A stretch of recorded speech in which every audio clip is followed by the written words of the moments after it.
Hello and welcome to Love.1, the podcast. I'm Kevin, and I want to thank you for being here where we can be soft, be still, be seen, and of course, just be.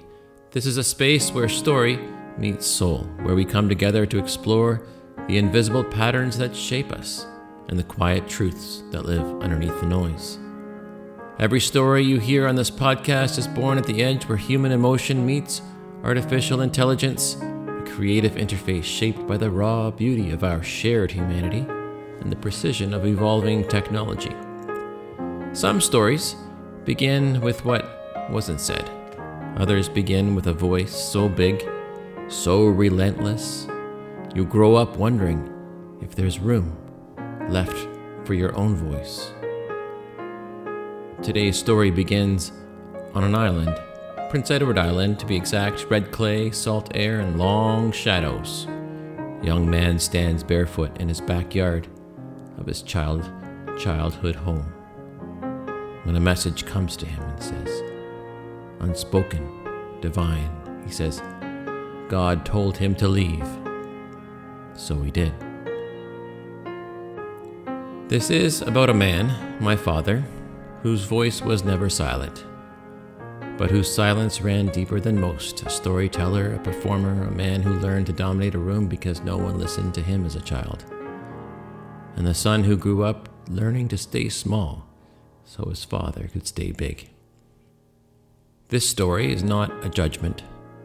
It's a reckoning, and maybe a kind of love letter. So take a breath, let yourself soften, and let the story begin.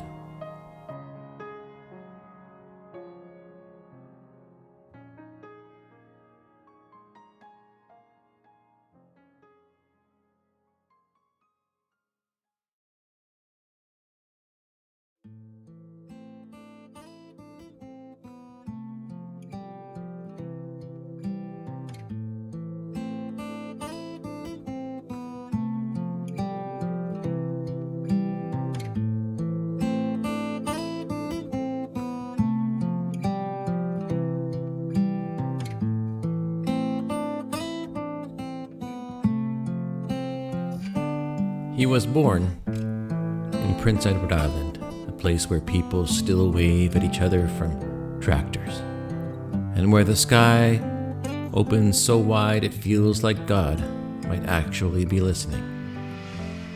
He didn't come from comfort. He came from survival, an abusive household, little money, and even less warmth. He left school in grade 6, not because he wasn't smart, he was, but because back then survival didn't wait for education. He'll never admit how smart he is. He calls himself just a simple guy. But I've seen the way he solves problems. I've seen the way he commands a conversation. He just uses different tools. He tells stories. That's his real language. He'll talk your ear off if you let him, especially if you don't. Every story is bigger than the last. There's always a twist, always a hero. And more often than not, that hero, it's him.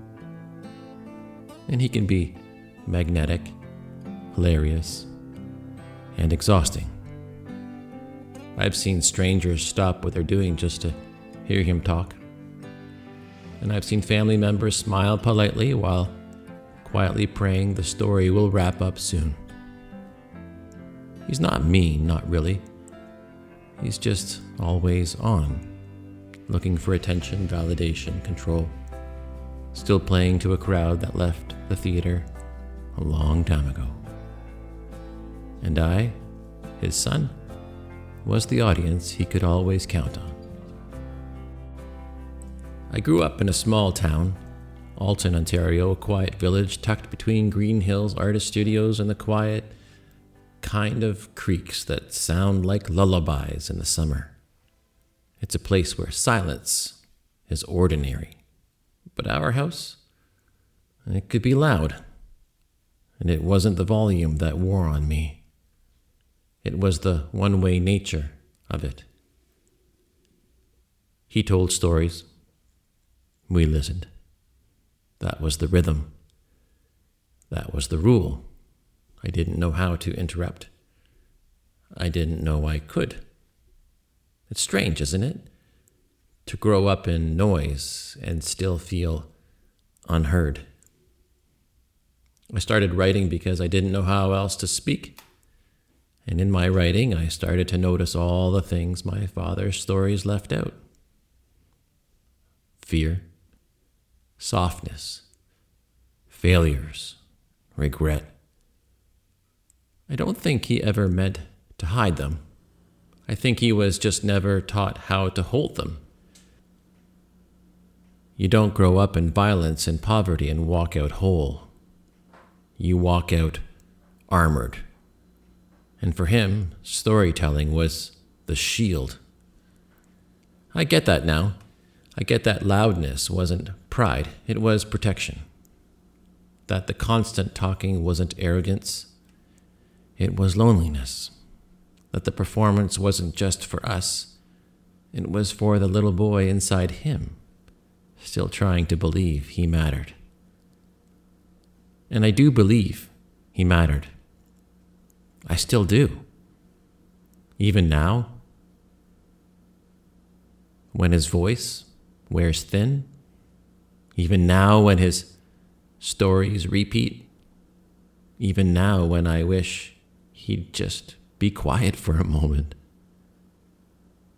Because I know silence scares him. But I'm not afraid of silence anymore. I've learned how to sit with it. And in doing so, I've learned how to find my own voice, not as a counter to his, but as an echo of what he never got to say.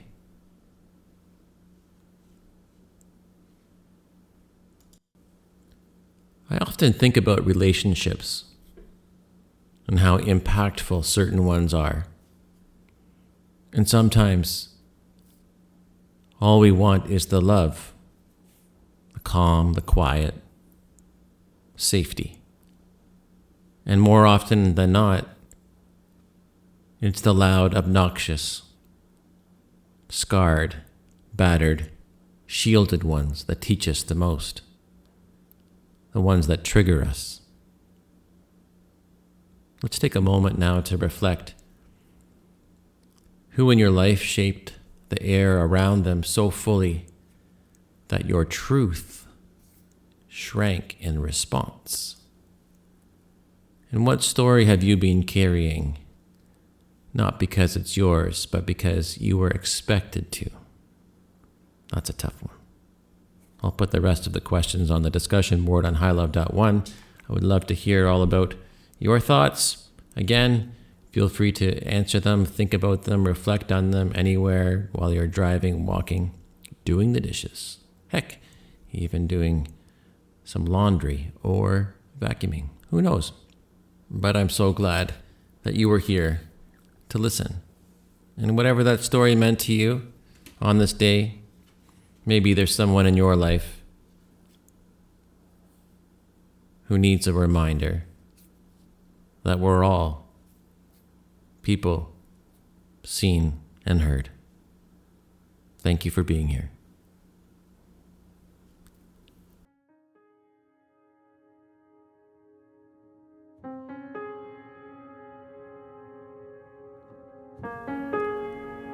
And thank you for listening not just with your ears, but with your heart, for making space for the loud, the quiet, and of course, the in-between.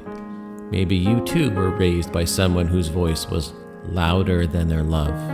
Maybe you've been telling their story for so long you forgot to write your own. This podcast, highlove.one, is here to help us remember, to bring compassion to the stories we've inherited, to soften the inner dialogue, to make peace with our past, and to find the courage to speak gently into our future.